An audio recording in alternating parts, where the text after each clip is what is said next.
Board meeting for January 2021 at 6 p.m. showing all members present.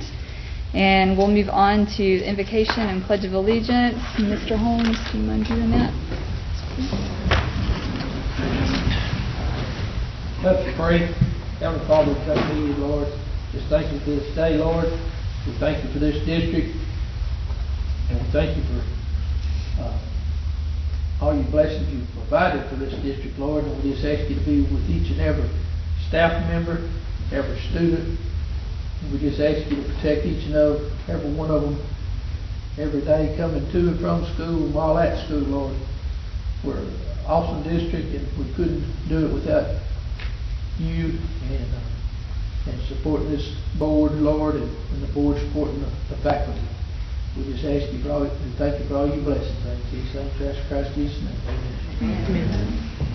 And Ms. Hudson has a group of kids.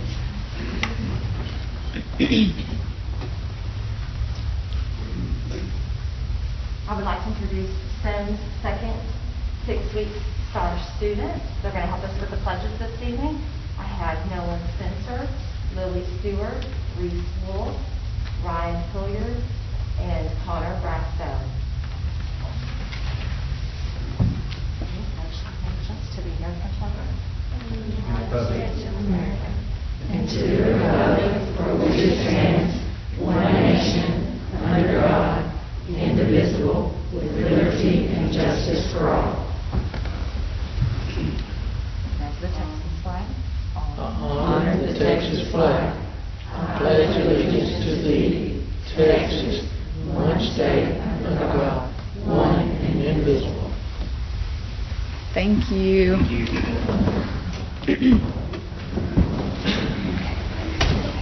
And we will move on to item 3, public testimony. No one signed up for public testimony. So we'll move on to item 4, consent agenda. Has everyone had a chance to look at the previous minutes? Okay, so I just need an approval of previous meeting minutes. Do I have a motion? approve these minutes, the Okay. agenda. Okay, motion made by Sheila, seconded by Bo. All in favor? All opposed? Okay, carries 7-0. And we'll move on to the item B, monthly financial report by Ms. Darrow. Oh, I'm sorry. Are we doing that next to the financial report? Okay, that's right. So item B, monthly financial report by Ms. Darrow. That's okay. After you have looked over the comparison for this year and last year, does anybody have any questions on the investment report? I do have one question. Do we pay, I was noticing the electric bill, it's for 2021. Do we pay the bill a year ahead? No, what we do is we open up a purchase order for a large amount so that we don't have to get it approved every month because Okay. we know we have to do that. Okay. So Okay. Well, that would be 2021. That would be the school year. Gotcha. Yes. Okay. Yes. Any other questions? Okay.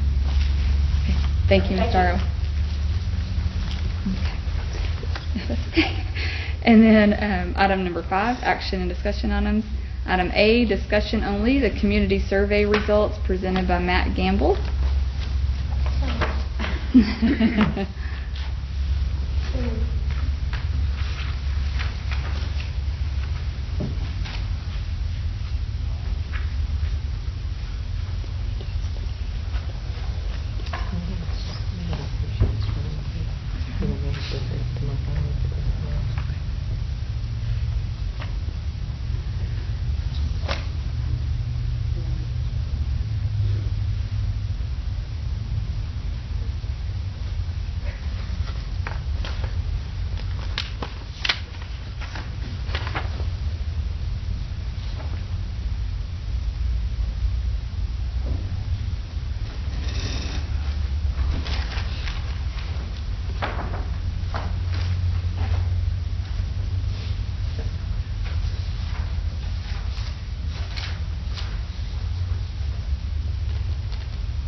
Is it not connecting? Okay.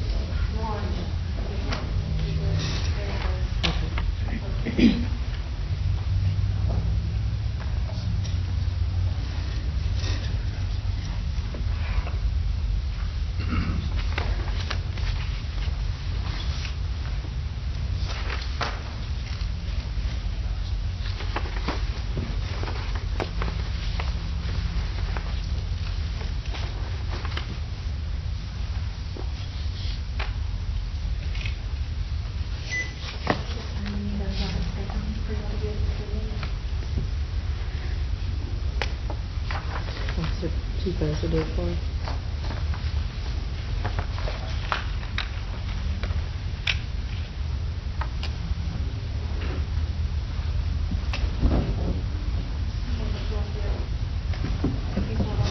Unfortunately, I can't see that.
Hey, Kelly. Hello, Matt. Can you hear us okay?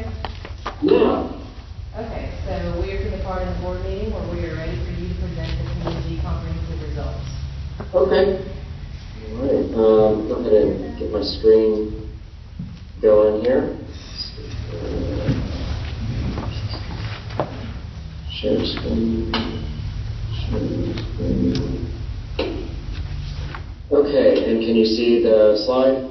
Yes, we can. All right, and you can hear me okay? Yes. Okay, great. I can't hear you very well anymore, so if I need to stop or slow down, you may need to speak up so I can hear. But let me get the corner and get going. All right, so we're looking at the results of our internet survey that we conducted December 15th through 21st. It was, as I said, conducted by the internet. We sent letters to every registered voter household in the district. And before we get into the questions, I want to just review with you the objectives of our survey. The first was to assess general attitudes about the school district, ranging from the quality of education to condition of the school facilities and even district leadership and such. Our second objective was to assess current levels of support and opposition regarding Husker bond proposals. We call these initial positions or uninformed positions. And the reason that we're emphasizing that it's really current levels of support and opposition that we're gauging here is because any survey is a snapshot in time of what opinion is today. A lot of times you will have people change their opinions as they learn more about different initiatives or what have you. So this just lets us know kind of where we are today. And then our third objective was really twofold. We wanted to measure the favorability of different bond projects individually, and then collectively determine what the informed support of the bond proposals or propositions would be after the respondents had learned more about the individual bond projects within them. The way that we designed the questionnaire, first we did want to make sure we were interviewing voters registered in your school district. There are a few people who said that they weren't registered to vote in the district. We let them take the survey so as not to upset them. There are about 8 people, but we did not include them in the data. So we are looking at registered voters in the district. We had a couple of general specific questions. We put those up front. Also up front, we asked these initial or uninformed ballots, again, different propositions. And then after that is when we tested the specific bond projects or elements. They were tested in a randomized fashion, and in many ways this kind of models what's going to happen in your campaign. You're going to call the election, and with whatever existing sentiment is out there now. And then voters are going to go and hear more information about the bond. And so in this way, the survey really kind of models that cross aspect of the campaign with them learning more information. And then at the end of the survey, we came back and asked the respondents again how they would vote on these different measures. And the very, very end of this presentation, I'll show you how we used multiple regression analysis, which is just a statistical tool to measure the importance of different bond projects and statements, so we know what really is the most important things to communicate. And at the end of the survey, ended with just a few demographics to make sure we were talking to or collecting rather a representative sample. The most important demographic to review is that of the ages of the respondent. First, let's look at the age distribution of your voters, just as what's registered on the voter file. 23% of the registered voters in your district are under the age of 35, and then you've got 29% are senior citizens. We see that 52% of your registered voters are under the age of 55 years old. All right. As you may know, older voters are more likely to be voting all the time. Younger voters are less likely to be voting. And so as turnout decreases, typically you see the proportion of older voters increase. So when you look at higher turnout elections, like November 2016 and November 2018, the presidential midterm elections, you see the ratio or proportion of younger voters is less. Again, because younger voters are less likely to be turning out to vote than older voters. You see this even more so when you look at low turnout elections. These are constitutional odd-year November elections. And in many ways, these are similar to May elections in the sense that their turnout is very low. And you see that in these elections, only 6% of the voters are 18 to 34. Conversely, over 50% of the voters in these lower turnout elections are seniors. Right? And so again, as the turnout decreases, the proportion of those older voters is increasing. When we look at who took the survey, this is this line here, who took the survey and responded to it?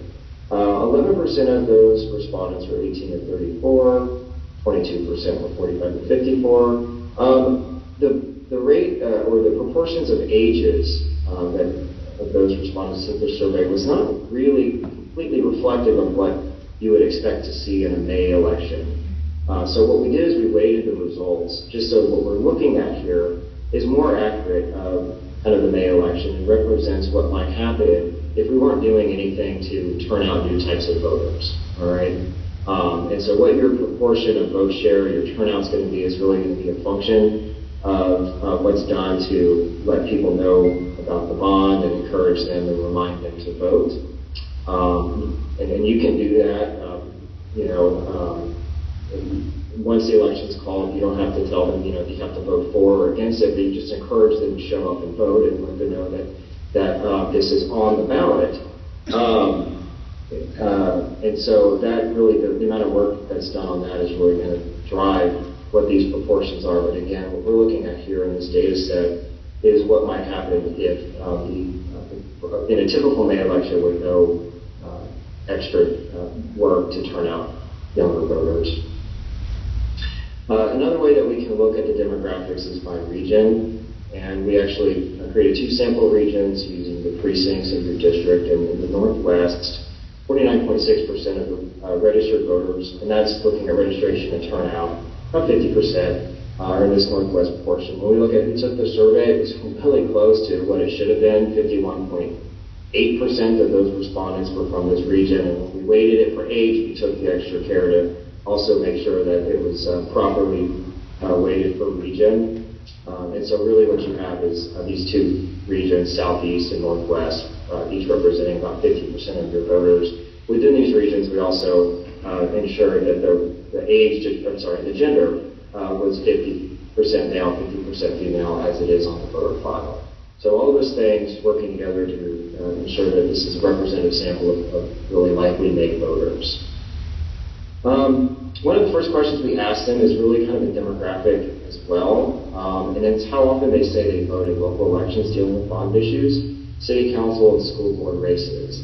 Now 55% of our respondents say they vote in all of these elections.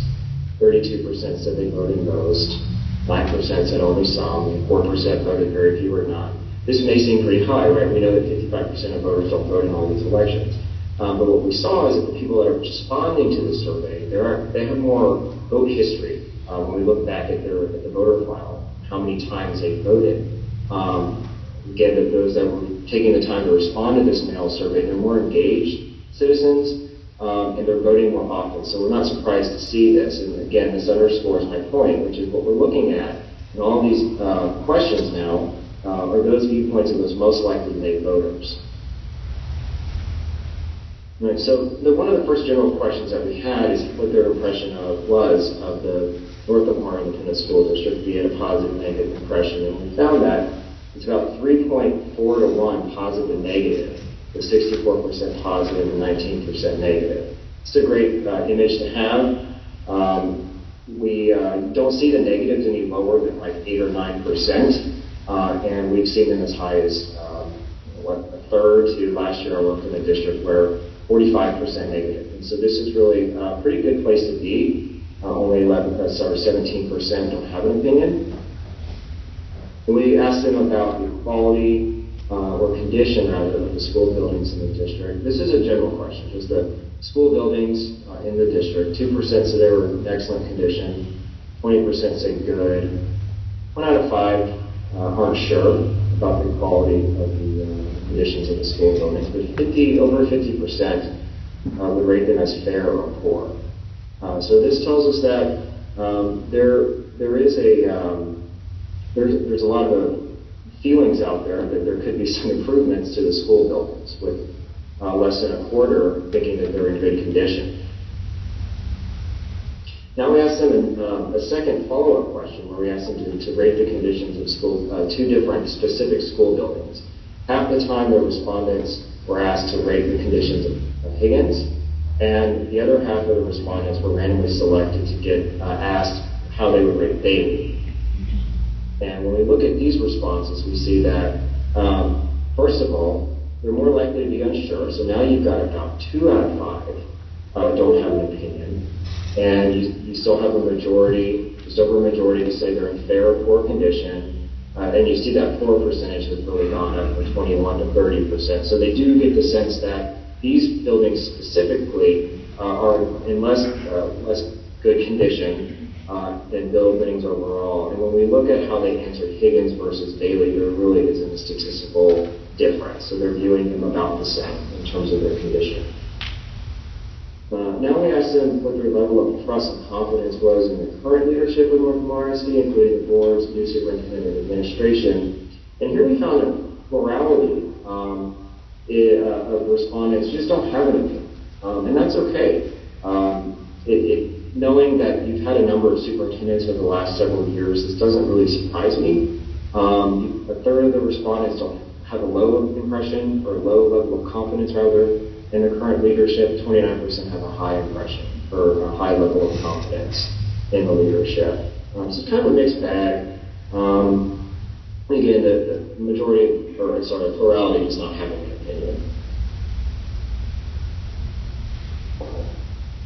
Now we asked them what their viewpoint was of student enrollment in the district, whether they thought it was increasing or decreasing or staying the same. And we found that almost half of the respondents think that the enrollment has been decreasing, and a quarter aren't sure.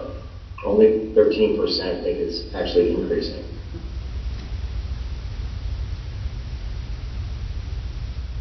And when it comes to the quality of education in the district, I think this is one of our last questions, general questions before we really get into the bond projects. When you look at the quality of education, over 50% think it's excellent or good. 23% say fair, only 6% say poor, and then 13% are unsure. So this is a pretty good result as well. Overall, the respondents have a positive impression of the district. They're feeling good about the quality of education, and they understand that the school buildings may need some repairs. And so, moving on now to the initial ballot. As you know, state law is going to require you to present to the voters certain projects in individual ballots. And then you may, beyond that, choose to present different projects and different propositions as you may want to do that. But what we wanted to do here was just get a general sense for a total amount of bonds. And in this case, we tested $50 million. We said for the construction, renovation, and equipment of school buildings, which will result in a property tax increase. And we found that 40% of respondents would be for bonds of $50 million, and 51% would be against bonds $50 million. I'll just say that this is it's pretty common to start off in an initial ballot or initial position where you don't have more support than opposition, or rather where you have more opposition than support. And that's because at this point in the process, the average voter, aka respondent, just doesn't know that much about these bonds because you haven't even called the election yet. And so when we're doing these surveys, there's not a lot of information out there that the average person is aware of. And what we find is that voters, when they become more informed about the projects, they can become more supportive of the bonds. And we'll see that support does increase when they learn more about it. So this isn't really an uncommon place to start in this process. We asked those that were not in favor of the bond to tell us in their own words, or rather type in their own words why. And of course, 40% were asked, but among the 60% that were asked, we found that 21% said they didn't want their taxes to go up, and then 20% of respondents said that they were against because really they just gave us some kind of criticism of the district, ranging, it says poor planning criticisms here, but it's really anything about fiscal management or any criticisms of the district in that regard. So the big two reasons are being critical of the district or not wanting their taxes to go up. We saw some other reasons, like some people say they just want to learn more about it. Some people think because of COVID-19 right now, it's not a good time to be doing this. I think it should be pretty reassuring that only 2% of respondents say that the bonds aren't needed. So there's certainly not a sentiment that we don't need these. 4% mentioned other things. So at this point in the survey, we told the respondent that the bond package can be broken up into 3 different propositions, as the law requires certain projects to be presented separately. So to please indicate how they would vote on each one, if they would vote for or against it, or they could say that they were unsure. Proposition A, we said was for the issuance of $39 million or $36 million in bonds to construct, renovate, and equip school buildings. We ended it with this phrase, this is a property tax increase, because by state law, the ballots now have to include this sentence at the end. The version X, version Y that you see here, it just was done this way because we tested different amounts of different propositions, and we wanted to ensure that they all added up to $50 million. So that's why we did it that way. We're really just testing this kind of range of $36 to $39 million for these what I call the general bonds, which is like the classrooms or constructing renovating school buildings. 51% of respondents said they would vote for this, and 44% are against. When we look at the difference between the $2 amounts, we see that the lower amount, of course, tested better, but the higher amount still it was about split 48-47. So you see a little bit of sensitivity to price there. In Proposition B, we tested $1.2 million half the time and $3.6 million the other half of the time. And that would be for school buses. And we found that 56% of respondents would vote for this bond. And we didn't see really any difference in the $2 amounts. We actually see a few points more support for the higher. And that's just, it's within the margin of error, it's really no difference. And so this is what happens a lot of times when you do surveys like this. To the average respondent, it's a couple $1 million for buses. So, had you asked $1 million versus $50 million for buses, you might see a difference. But the concept is a couple $1 million for buses, you're either really for that or against it. And it's different than if you ask, would you rather do 1.2 or 3.6? But it just shows that to the average person, they really don't view this very differently. In Proposition C, we tested the issuance of $363,000 for the purchase of electronic learning devices, where we saw 56% would vote for that. We found 2/3 of respondents would vote against the issuance of $5.5 million for athletic facilities. At the time, we said that would include installing artificial turf, and we didn't see any difference with the inclusion or exclusion of artificial turf. So pretty hard no on athletic projects at this point in the survey. And then the last Prop E, $3.9 million for improvements to fine arts classrooms, 46% yes, 47% no, so pretty split on that. Now behind this for and against, there's a strong for and there's a strong against. And when you are looking at a low turnout election, such as a May election, those stronglies are really more important than the totals, because if you think about it, if you don't feel strongly about something either way, chances are you're not going to make the effort to go to your polling place and vote for or against it. So it's really the percentage of people that are strongly for versus strongly against that's most important. And when we look at those percentages, the best way to look at that, zoom in, right?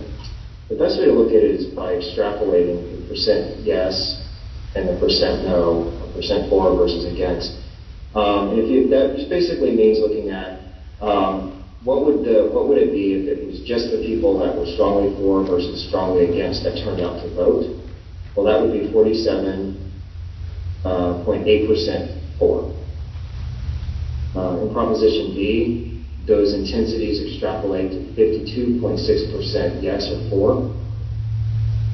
Proposition C, the electronic learning devices, extrapolates to 49.2%.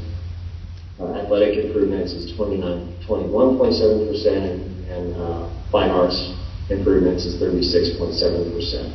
Again, we're looking at the proportion of those that feel strongly about it. This is what we might expect to see if the election were actually held tomorrow and we hadn't done anything to first educate voters about what the bonds were doing, and two, done anything to get more younger voters to the polls, and this was more indicative of just like those typical May voters. We had this question for them, really what they preferred in terms of spending or investing money on the schools. Long-term solutions versus short-term solutions. We found that almost half preferred spending money on long-term solutions, part of a long-range plan. Only 13% preferred money on short-term solutions to fix immediate needs as they occur, with 40% really preferring no bonds at all. And it's important that we gave them this response because we didn't want to force them to pick something, or we didn't want to frustrate someone who was not wanting to spend money, and force them to not have an answer to pick and close out of the survey and not finish it. Right? So what we're seeing is 2 out of 5 respondents really don't want to spend money, but when you look at the 3 out of 5 who do, overwhelming majority of them want it to be spent on long-term solutions rather than short-term solutions. So I bring this up because with any bond planning, you always hear kind of this no, don't spend so much money, don't do this, don't do that. And sometimes districts, committees, and boards may feel like, well, if we just lowered the price or lowered the amount, you may find this magic number where we're going to get people. And it's just important to remember there's this contingent of voters out there that really aren't going to be for really any bonds at all. And we look at that in another question too, and just another slide where we ask them to pick how much bonds they'd be willing to support. Before I show you that, we asked them if they realized that the senior citizens had their property tax rates frozen, and 80% of respondents understand that. There's a majority of respondents of all ages, of course, with the seniors being most aware of that.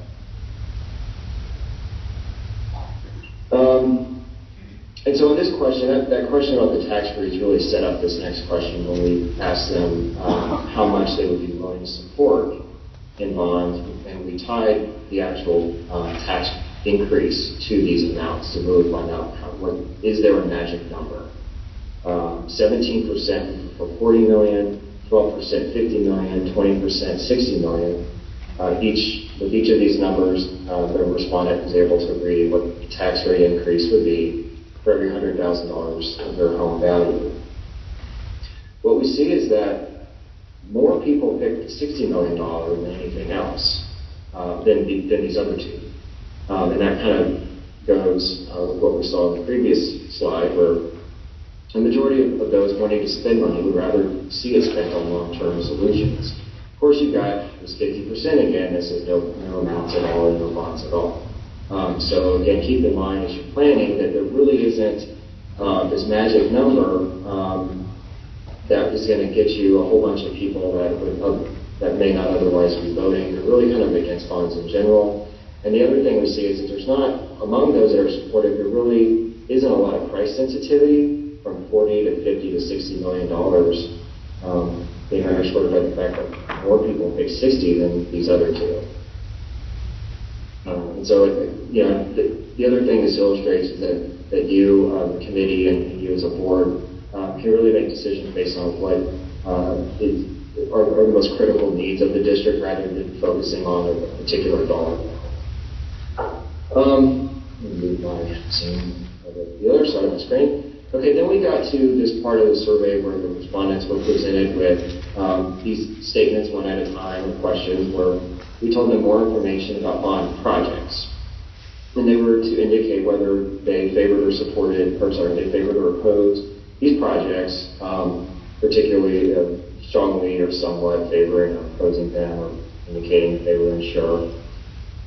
Again, these were all projects of the bond, or potential projects, and they were presented in random order.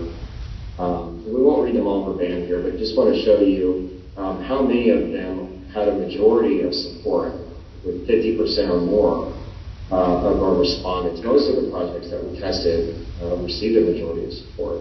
And that would include, in question 21, just going from top to bottom here, the repairs and new classrooms constructed through the bond would result in more modern learning environments that are comparable with other districts in the region.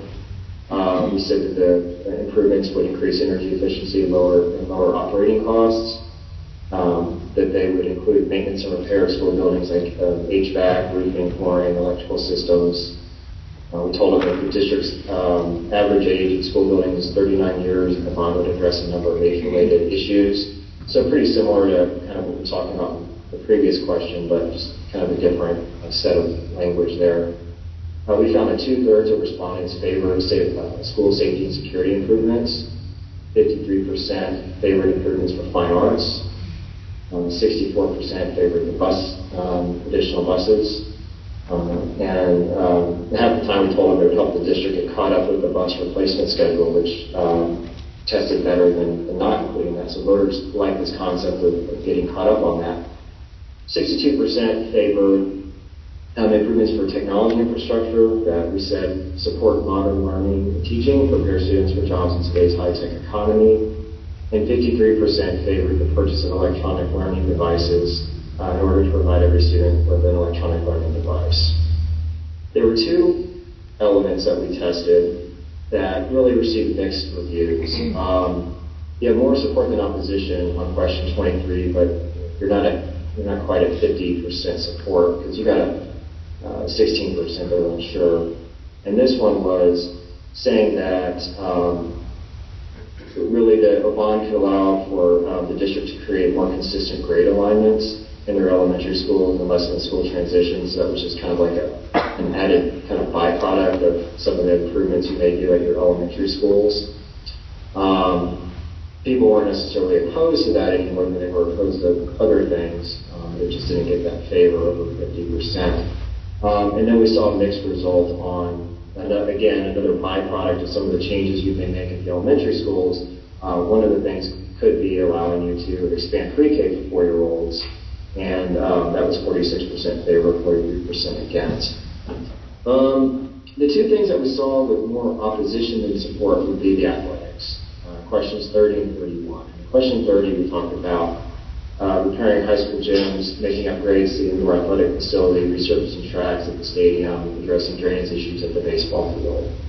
And then in 31, we talked about adding artificial turf to fields, which would save on water and allow for more use of these facilities.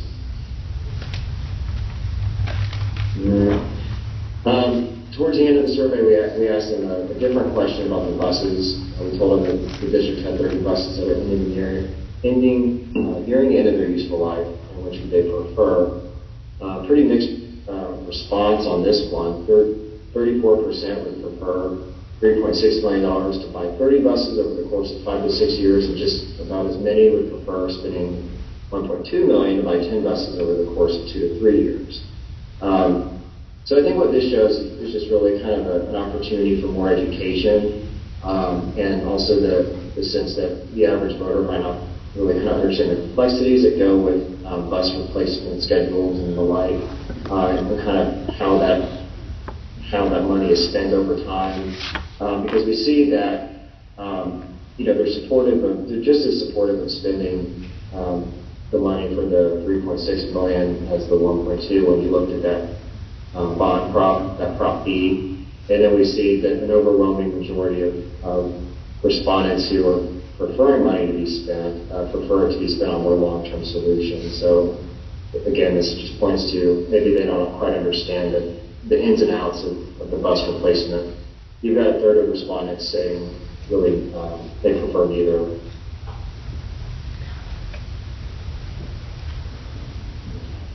All right, so at this point in the survey, we wanted to ask them about another possible bond project, and that would be what to do with Higgins. And we really kind of drilled into this project more so than the others, and so we kind of separated it out into its own section for the respondents, and first asked if they favored or opposed tearing down Higgins Elementary School and building a new elementary school to replace it. And they were really split on this initially. 40% favor, 41% opposed. Now you see the net favor, or the net impact is a 0, and it's just, these are all rounding to the nearest whole number, and that's why it's not a -1. But they're pretty split on this initially.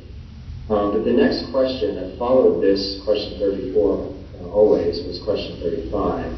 And we told them that the foundation at the school is cracked or breaking away. Engineering studies have determined it's structurally deficient, failing. The parts of the schools it's sloping so much, furniture is leveled out with shims, and it's not feasible to fix the foundation without tearing down most of the school, which would cost almost as much as building a new school. So knowing this, would they favor or oppose tearing down Higgins and building a new school to replace it? You've got support now 2 to 1 to opposition, just with this simple statement. I mean, it's a couple sentences, it's a bit of a mouthful, but it's not super complicated. It's not overly complicated. The average person can't understand this.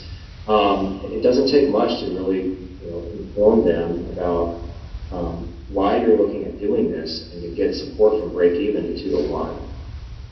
Following this statement, we really gave them 2 other follow-up pieces of information about this possible plan. What we found is that you really don't get any higher than 60% support for rebuilding Higgins, tearing down Higgins rather than rebuilding it to replace it. But in question 36, we did tell them that at this time, the school is rated as safe for students and teachers, but the conditions are going to continue to rapidly deteriorate. We really put this out, one, to test this information, but also just to make sure that we weren't misleading all the people taking the survey thinking that the school was unsafe right now. But we said that it will continue to rapidly deteriorate, and that building a new school now will ensure the district's able to continue to keep kids in safe classrooms in the future. And you've got really similar result here on this question than you saw in question 35. And question 37, this was a mouthful. Thankfully, they were taking it online and they could read this a few times. But we basically told them that under this plan, another thing that could happen would be the replacement school would be built large enough to also serve Everett elementary students, and that would allow Everett to be repurposed as intermediate, which would then allow you to tear down Bailey, which is also in need of major repair. So really all these things are working together as part of a plan to save the district from making continual cost repairs to old buildings, consolidate your schools to lower operating costs, and put the district on a path towards making all elementary schools grades pre-K to 5. Yeah, you got 56% favor, 33% opposed, not a lot different than question 35. Again, all it really takes is just explaining what's going on with the foundation, and they're supportive of that. We gave them another option in question 38. We said another solution to address structural issues at Higgins would be to tear it down and make expansions at Everett and Bailey to make room for the Higgins students. We told them it would be cheaper than building a new replacement school. But instead of providing students with a new campus, you'd be investing about $10 million in buildings that are 3 to 4 decades old, and that it would prevent the district from working towards making consistent grade alignments among the elementary schools. 56% opposed this plan. So I think it's pretty clear which direction to move forward when it comes to what to do about Higgins. Now, having read more about it, which did they prefer? Just a different way of asking, individually. We didn't know if maybe they would oppose both, or maybe they favored both options. Had we known this is how they'd answer, we wouldn't need this question. But for what it's worth, when we asked them to pick one, 41% preferred spending $23 million to build a replacement school. 22% preferred making expansions to Bailey and Everett, and 37% preferred neither. We didn't see any difference when we put a dollar amount to it in terms of the tax impact, which really just tells us that it's less about the dollar amount, because you got a number of people that are just anti-bond people to begin with. It's more about what you're doing, what you're using the money for, and this notion that among those that are wanting to invest, they're wanting to see more long-term solutions. And then our last set of questions before we show you the informed ballots. These were similar to the bond projects. They were presented to the respondents one at a time. But instead of really being brick and mortar or tangible projects, these were more factual statements. That the district can communicate after the election's called. Obviously, you can't, communicate as a district persuasive type message, but all of these are factual statements that can be communicated. And with each one, we just asked, does this information make you favor opposed to bond? And question 41, we told them an advisory committee was studying the needs of the district and the bond would include their recommendations. We told them that senior taxes are frozen. We told them that because construction costs increase each year with inflation, and because interest rates are at an all-time low, could actually save money to do these things now. We told them that bond funds would be spent according to need, but all students would benefit from it. The district has one of the lowest property tax rates in the area. In the past, the rate would still be lower than many others. The district currently has no debt. It hasn't made a significant investment in academic facilities since '95. And while neighboring districts have utilized bonds to make improvements for their schools, the district hasn't had a bond in over a decade. All right, so after hearing or rather reading all of this and responding to it, we see that we went from 40% support of bonds for $50 million to 47%. The opposition decreased from 51 to 46%. So what we saw is that 39% of respondents stayed in favor. You had 9% switch. You had some people switch against, and we did tell them how much, specifically, taxes could go up. And then you had 44% stay against. And that's one way of looking at it, right? But just the $50 million bond package. But again, you're not going to be voting on the package in one particular vote. It's going to be individual bond projects, some of which had more support than $50 million in general, and some of which had less support. For example, in Proposition 8, you've got over a majority of respondents here saying they vote for this. And you see when you compare it to the initial position, support increased. You had a net initially of +6, and now it's increased to +11. For the buses, you're at 60% support, with an increase in support from the beginning of the survey. When you look at the electronic learning devices, on the surface, when you look at the total yes and no, it looks like it went down a couple points, and it did, but in the next slide I'll show you actually the intensity improved. So this one didn't really move a whole lot. And the takeaway here, of course, is that there's still a majority of support for this. In Proposition D, we increased support a couple points, but it's still a large number of people opposed to the athletic improvements. And then in Proposition E, when we look at the fine arts, we went from a -1 to a +3 there. So all these improved after respondents learned more about it. When we look at the intensities, you're going to see the same thing, a few points of improvement across the board. The first three, the general bonds, the buses, and the electronic learning devices, all at or over 50%. You're right, really right. You were initially, and you are here informed, really right in the game. It's really within the margin of error if you're looking at kind of just on either side of 50%, really, of these. With the athletic improvements, again, that's a tough one. And the fine arts, when you look at the intensity here, it's still more strongly against than in favor. But one of the things to keep in mind, I told you the intensities are important because they're indicative of who's going to show up to vote. But you're going to have people showing up to vote for like Props A and Props B, and while they're there, they may also go ahead and pull the lever for Prop E. We saw that there's more total support in opposition on Prop E. It's just the intensities against it a little bit. What I'm showing on this slide is a pretty detailed breakdown of support and opposition levels for each of the 5 props by some different subgroups. I'll just walk you through this real quick. When we look at our parent respondents, we see that a large majority of them are supportive of all of these bond propositions. And even the non-parents are supportive of the buses and the electronic learning devices. And so what this tells us is that while one of our goals should be to provide more information to all respondents, or rather all voters in the community, because we see with more information support increases, we also see that there's more opportunity for support when we go out and turn more parents out, because they're obviously more supportive. You see the same thing with the age of the respondents. Those that are under the age of 45 really much more supportive than those over the age of 45. So the more we can turn these types of voters out, the better we'll do. And you see that again in this last box here.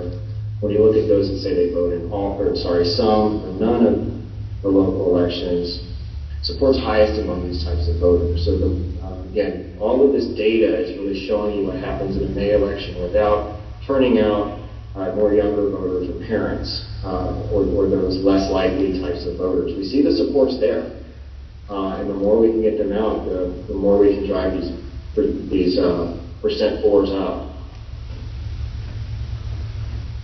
All right, so what I'm showing on this slide now is, we call these correlation scores. And if you remember back to the beginning of the presentation, when we're looking at the questionnaire format or questionnaire, the order of questions, we had the initial ballot, the informed ballot, and then everything in the middle. We indicated that we use regression analysis to look at each statement provided between the initial and informed position and measure it for how well it correlates with someone supporting the bond. And the reason we do that is because with any bond project, you commonly see people say they support a certain project, but then they actually don't vote for the bond. For example, we saw 2/3 of respondents say, yeah, I like the safety security improvements, but you didn't get 2/3 support for the $50 million. You didn't get 2/3 support for the general Prop A. It was much lower than that. That's because people might like a project, but it doesn't mean they're going to vote for the bond. What these numbers tell us is the correlation with that support of a project or that reaction to a piece of information and that respondent actually voting for the bond. And imagine, you might not be able to read any of this on your screen, but just to show you that we calculated each of these scores for the total sample. We're looking at parents and we're looking at non-parents to see what's the most important information to communicate. And when we look at, what I highlighted here are the top 6 scores. These aren't on any type of scale like 1 to 10, they're just relative measures. And we're looking at the top 6 messages for these different types of voters. And when we do that, this is what we find. One of the best messages is that the bond will allow for improvements to school buildings, and that will increase energy efficiency and lower operating costs. This is one of the top 6 messages of all of those messages, in which there are over 2 dozen. It was one of the best messages for parents, non-parents, and all voters. And then also telling people that the bond funds are going to be spent based on need, but all the students are going to benefit from it. That was very important to communicate.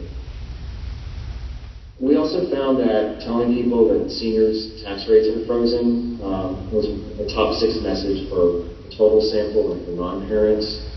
When we told them that the district had one of the lowest property tax rates in the area, and it would still be lower, that was really important, particularly with parents. And then when you, this one is a project now, right? These other ones have been really less project leaning and more factual statement leaning. This is a project, and that would be preparing the foundation at Higgins. There's a strong correlation with supporting this and supporting the bond. We'll be telling them that the district hasn't made a significant investment since '95, a top 6 message with the total sample and with non-parents. Parents are really driven by improvements in technology. And then this notion that other districts have utilized bonds to make improvements in their schools, but the district hasn't had a bond in over a decade. And then if you recall back, we saw the support for the idea of expanding room at the elementary schools to allow for more pre-K. That was kind of a wash. But when you look particularly at the parents, they really like that idea. And then the non-parents, when you look at what rounds out their top 6, it's more about Higgins, where we told them that currently the building is safe, but conditions are rapidly deteriorating. So building a new school now just ensures the district's able to keep kids in safe classrooms in the future. It's a really important message for them. All right, so just to conclude real quickly, majority of respondents have a positive impression of the district and rate the quality of education as good. And the majority of respondents rate the condition of school buildings as fair or poor. Both of these really kind of set you up in a pretty good place to move forward with the bond in terms of feeling good about the district, but also understanding that there are some needs that need to, at the schools that need to be addressed. We went from 40% to 47%. From initial to informed when they learn more about the bond, and that's just the $50 million in general. We saw initially, the big project, of course, is Higgins. We saw initially they're pretty split on that, but when they learn more about it, it's 2-to-1 support to oppose. And that, again, is for tearing down Higgins and rebuilding a new school.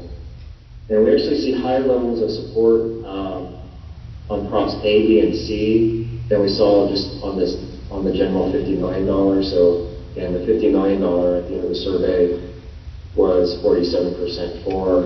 But when you dig into the actual props they're voting on, the general bonds, the buses, and the technology all were over 50%. So again, really good place to be to start this campaign, and an awful lot of opportunity to provide more information, and we see the opportunity to get parents and younger voters engaged, because their levels of support are clearly higher than that of older voters. And with that, I'm happy to go and review any of the slides or answer any of your questions, keeping in mind that I may need someone to repeat them for me if everyone's across the room so you can hear it. Does anyone have any questions for him? I can't hear anything right now. It's on mute. Matt, can you hear me? I can. Okay, no one has any questions for you. Thank you so much for presenting tonight. Okay, it's my pleasure. Thank you so much. Bye.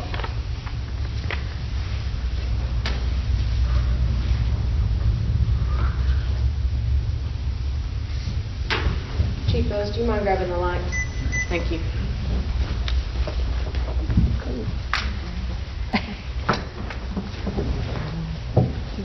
Let's just have one. If there's no questions, we can move on.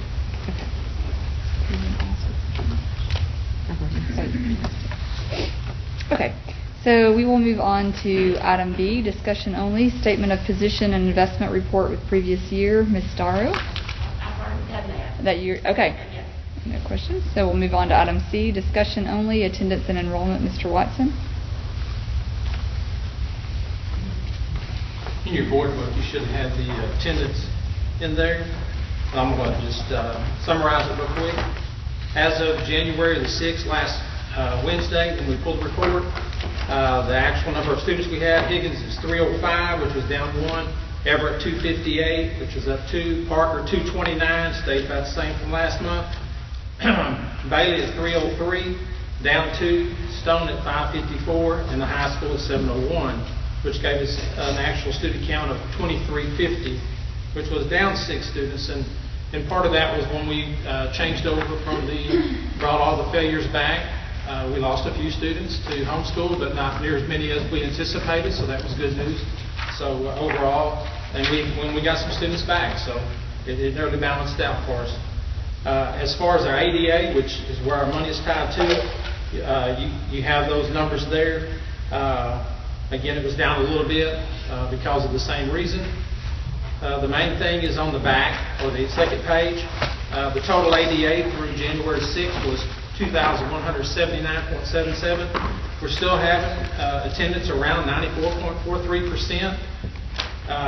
Again, Melissa budgeted about 2233.711 students, and so that's about 54 students less than what we budgeted.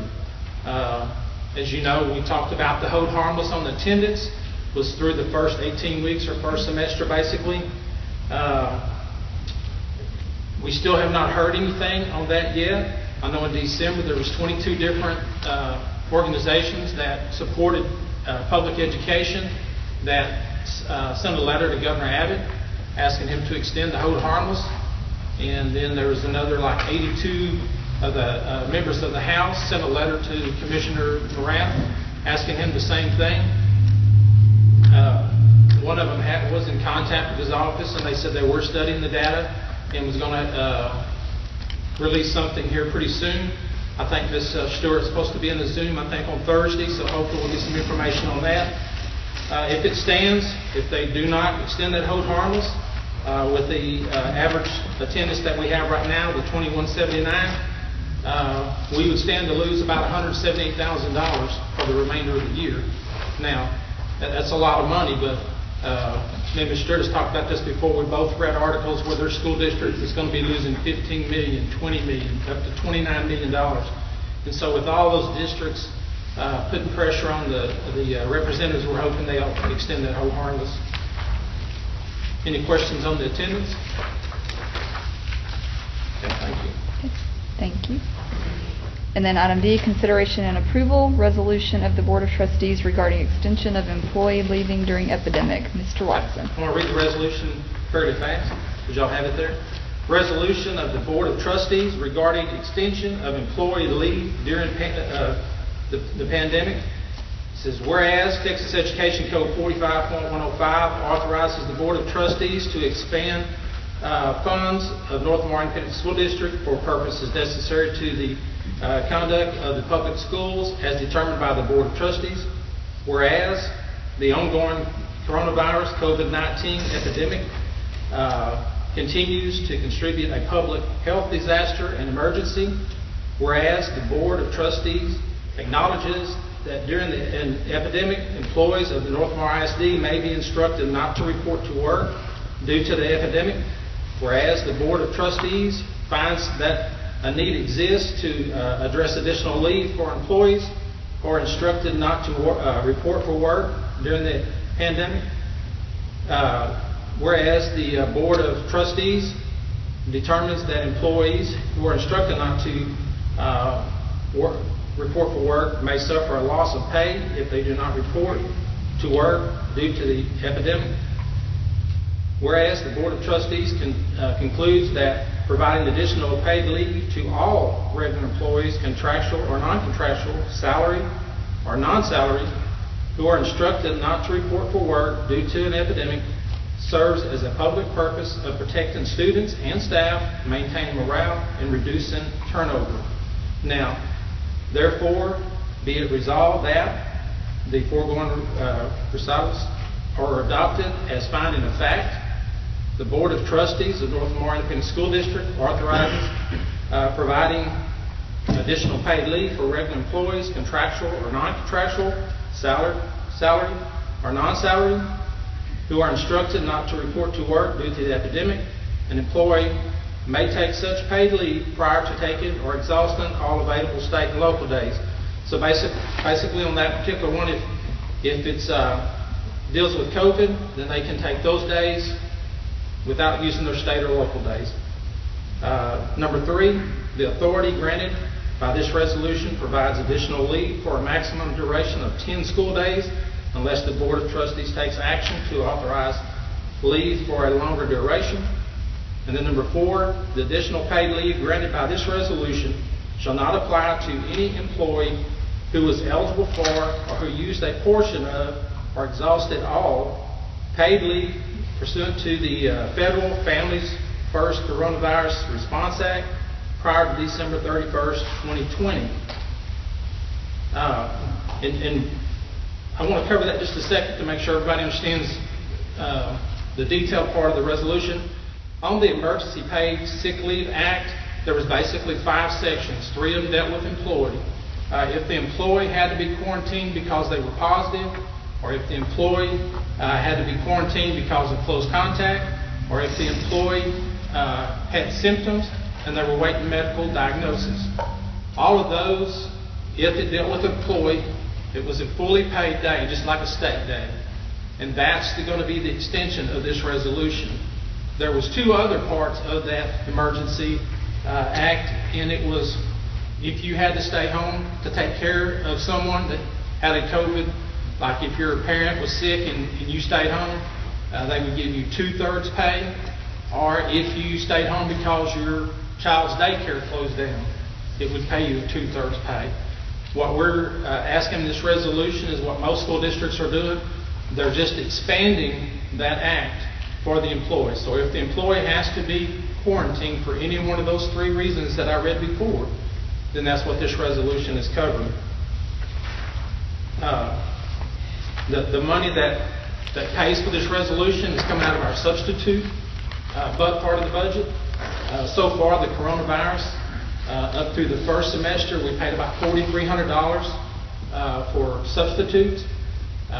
But overall, our substitute budget is still pretty much intact because of these people right here, these principals, because a lot of times we can't get substitutes. I mean, normally we have 50 to 70 substitutes. I think we started out with 22 this year. We've added a few. I think we're up about 30 now, but a lot of times we can't find substitutes. So these principals work magic, and they get everything covered to run the school efficiently. And sometimes I wonder how they do it, because y'all have worked magic, and we appreciate you guys doing that. And so our substitute budget is still about where it should be. So as far as money-wise, I don't think it's going to cost us any more in our budget. So and before I ask you to pass this resolution, I just want to say, as part of the administration, we want to thank all our employees for all their hard work, dedication, and going above and beyond, because this year has been hard. And it's just the next, the positive attitude, the next person up attitude. I was over at Bailey this morning where I started out. There was teachers in the office because one of the secretaries is quarantined. And it's just situations like that. I know before Christmas, our 5 members of our math department had to be quarantined. I know Mr. Fuller was up in class watching some of those. And so everybody has stepped up to help with this. And I think it's a good deal for this resolution to be passed to help our employees and show the appreciation for all their hard work. So at this time, we're asking you as a board to pass this resolution. Can I ask one question? Yes, ma'am. Now, this has to be due to the epidemic. Yes. Okay. It has to be COVID related. How is that monitored to be sure that it is, due to the Whenever an epidemic? employee is quarantined, it's put into our frontline system, which keeps up with their absences, and it's listed under COVID, either COVID-1, and that tells us that, like a teacher, if it's listed under COVID-1, it tells us a teacher is at home because they got quarantined, but they're still well enough to work, so they'll Zoom in a lesson, so they're still teaching from at home. And they really don't, these days don't really apply to that. They're still working, so we're not, charging a day. If it's COVID too that they put in, then that means that they're at home and they can't work. And that might be a teacher that's too sick to work. It may be a teacher assistant that can't work from home, or a custodian that can't work from home. And that's where these days would fill in for them. And so that's where, and in-house kept in that system. And so once the 10 days, and if you notice that number 4 says, if you've already used your 10 days, this is not an extension of that, but it's just an extension of this act. Because there's people that hadn't had to use it yet, but the possibility of them using it between now and the end of the year is possible. So it's going to cover those people.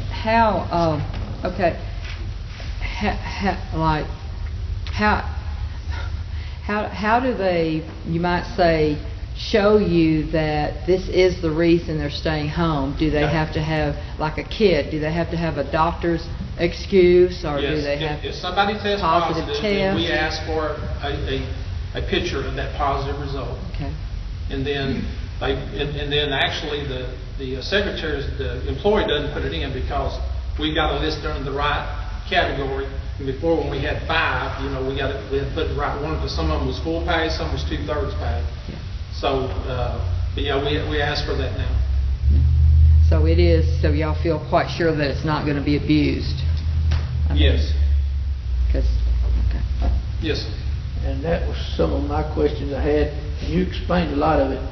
And I'm very thankful for the principals. I'm thankful for all our teachers, the job they do.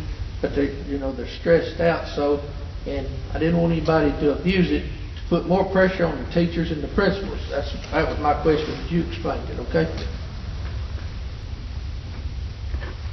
Any questions?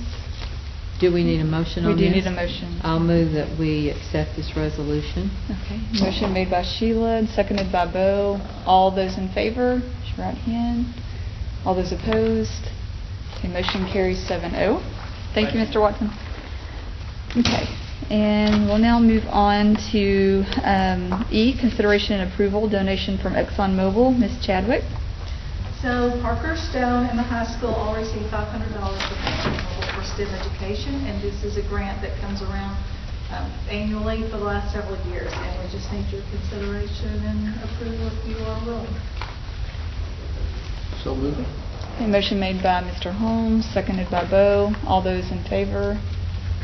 All those opposed? Thank you, Mr. Okay, motion carries 7-0. Okay, and then item 6, superintendent report. Ms. Stewart. Okay, January is School Board Appreciation Month, and we just want all of you to know how much we appreciate you, especially all the hours that you put in and that you dedicate to our district, so special thanks to all of you.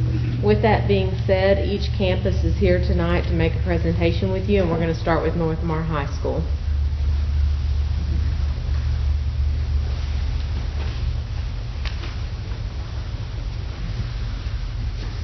So I'd like to present a couple of members of our art club at the high school. We have Kelsey Garrett, Davey Rader, and Lexi Clark. And these ladies are going to present to you each a piece of artwork from the art department as a small token of our appreciation for the work that you do. So, That's awesome. Ladies, if you would come forward.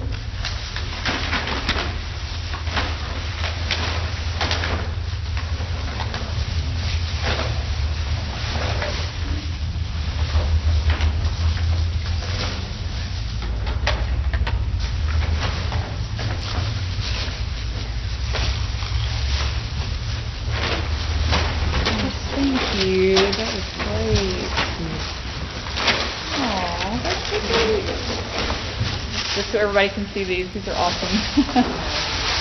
Thank you.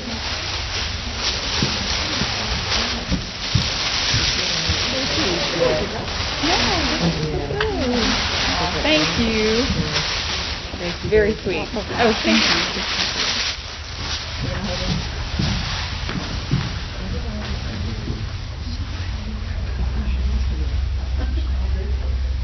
we appreciate y'all. Very Thank sweet. you. Thank you. Next up, Frank Stone Middle School.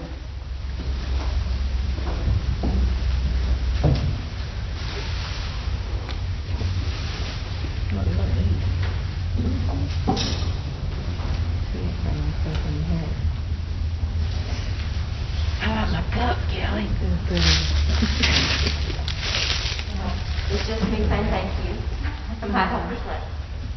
You're greatly appreciated, and our students made some wonderful artwork to provide, and some of the posters are just so cute. Aw. So I'm very enjoying. Mr., what can I do for you? You can just lay them up front. We're going to hang them up here in the boardroom. Thank you, Ms. Hudson. Thank you. I would have to get. Okay, if you want to bring them forward, that's fine. Thank you.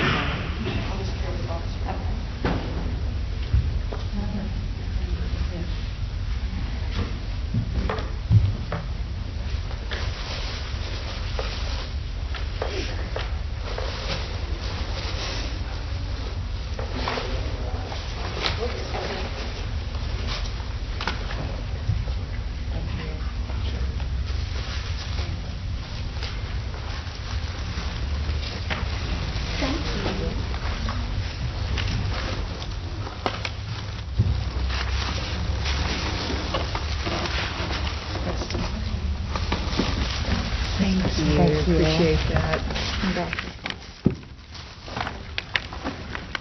Thank you.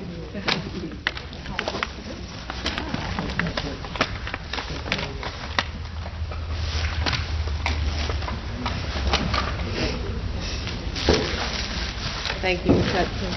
Bailey Intermediate?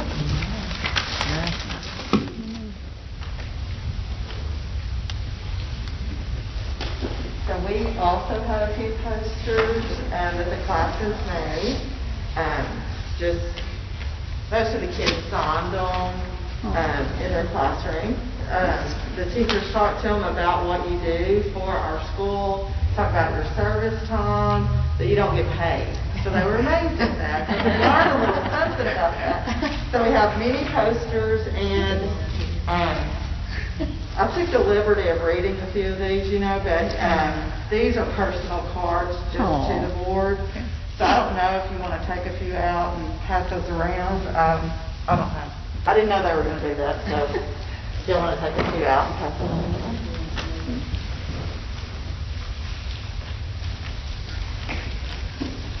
And then, just a little goodie bag with some cheap pens in there. You're welcome. Thank you. You're welcome. Thank you. You're welcome. Thank you, Ms. Thompson. Thank you. Everett Elementary?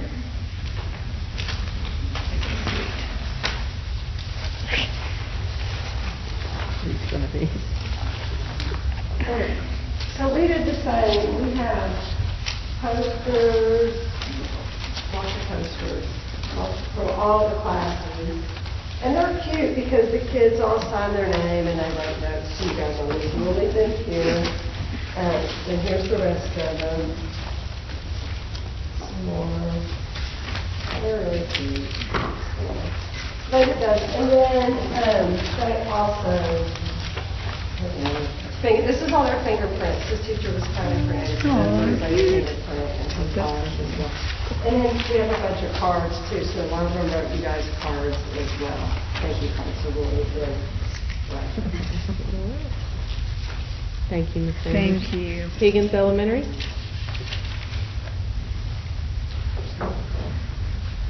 So, pre-K, kindergarten, first, have no idea what to do. But they do try to explain it to them, and we have some, there's nothing better than this grade level artwork. If you don't believe it, just come walk the halls of the school.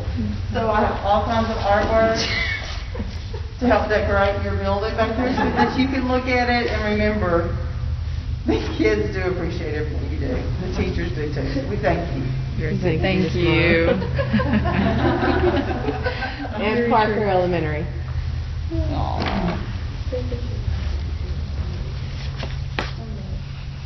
I'm not confused. So I don't know what any of that is, but I'm sure it's great. But she would tell you that she wants to be here, and she appreciates all of you very much as I do as well. So some of those are really big, and so I'm not going to hand deliver all of them, but Olivia does. I will deliver the small one.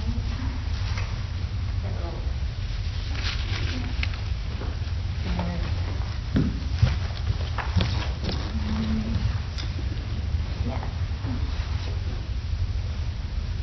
Thanks. You're welcome.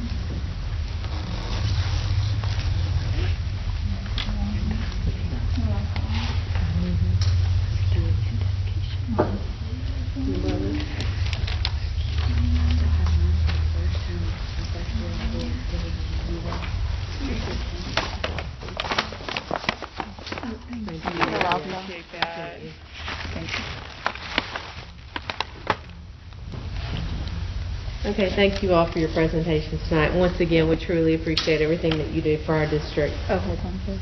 Yes, ma'am. Kelly, I know that I'm not one of the administrators, but my ESL student did something for the school board, and so I wanted to present it to y'all. Like I said, we did have a discussion about what the principal does, what the superintendent does, and then we went into the school board. So I had some of my kiddos write some letters, so that way you can see there are different stages of writing too, especially when it comes to telepath. And I'm sorry to say that they did say thank you for your school, wanted me to, well, they said thank you for all that they do, but they also gave suggestions of what they want to do. I will pass those along to y'all Those are the best. from the little ESL kids. You're welcome. You're welcome. You're welcome. Thank you. No, it's okay. No, it's Thank you. okay. That's Thank very you. sweet, thank you. Thank you, guys. There you go. Enjoy. And I hope you enjoy reading them all. Yes, I will, thank you. Okay, moving on to item B of the superintendent's report is the election information.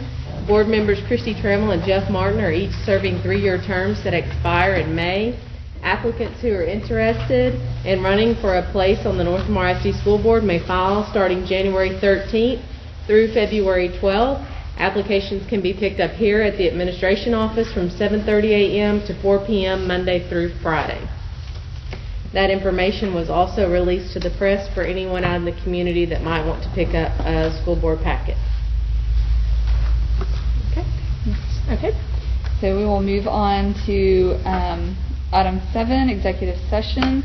So the board will now conduct a closed meeting in accordance with the Texas Open Meetings Act, Texas Government Code, Chapter 551, subchapters D and E, and time out is at 7:17 for time into executive session.